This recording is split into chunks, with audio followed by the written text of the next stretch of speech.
Hey friends, so I'm gonna be making some videos about pranayama, and I want to hear from you. I want to know if these videos are helpful.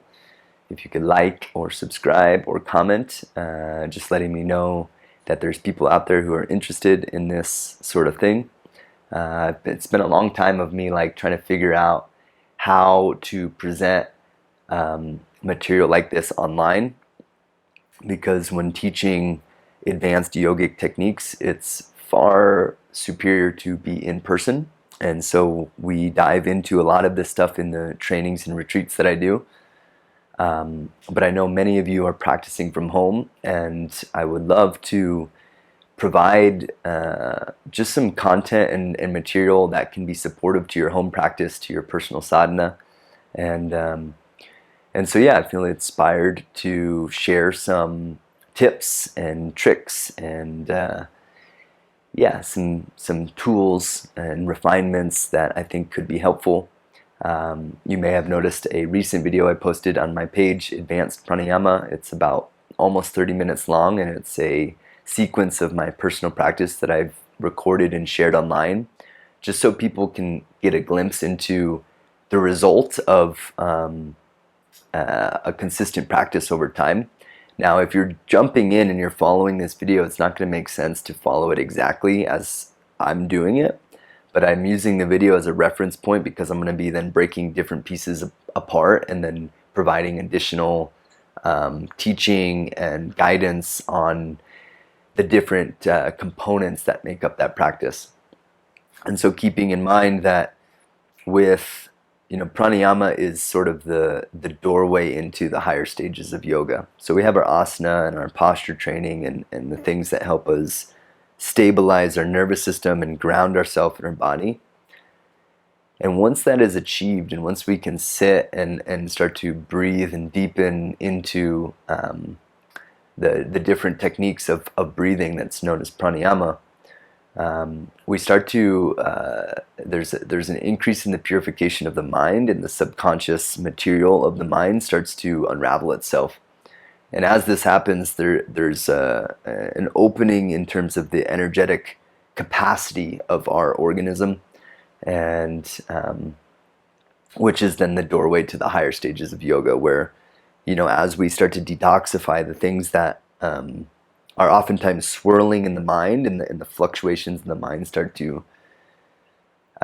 go down, then we can enter into the biological states of meditation, where there's actually just a perception of energy flowing, and we're not necessarily thinking, although the goal is not to stop thinking, it's to align ourselves energetically so that our desire or our need for thinking subsides.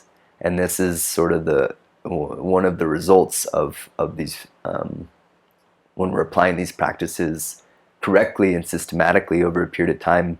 This is sort of the result that we happen, where our energy flow in our body becomes so well regulated through our practices that we are just connected to life, and we are responsive to life, and there's an intelligence to that. There's a naturalness, and I think that this is important to acknowledge, and also is a good indicator of if we're going in the right direction, because these practices are really they're extremely subtle. For one, there's many complexities.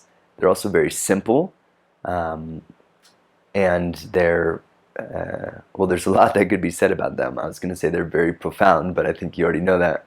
And I think that one of the things is that as we're approaching these practices, sometimes it's beneficial to have an understanding of sort of what the point is.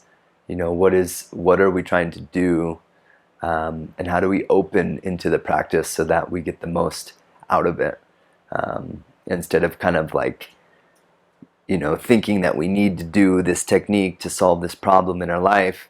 It's more about how do we align ourselves energetically to the practice itself, so that we approach the practice from a state of humility and openness and receptivity and grace, so that those qualities start to pour in and through us, and that becomes the new energetic blueprint. So yeah, there's more I could say, but I think I'll finish this video now. And again, I hope that you guys are enjoying this channel and benefiting from what I'm sharing. And remember to like, comment, subscribe, tell your friends, send me a message, let me know what you need, and I will continue to provide content material that is supportive to the yogis out there. So that's all I have for you today, and I look forward to seeing you for the next video. Om Om.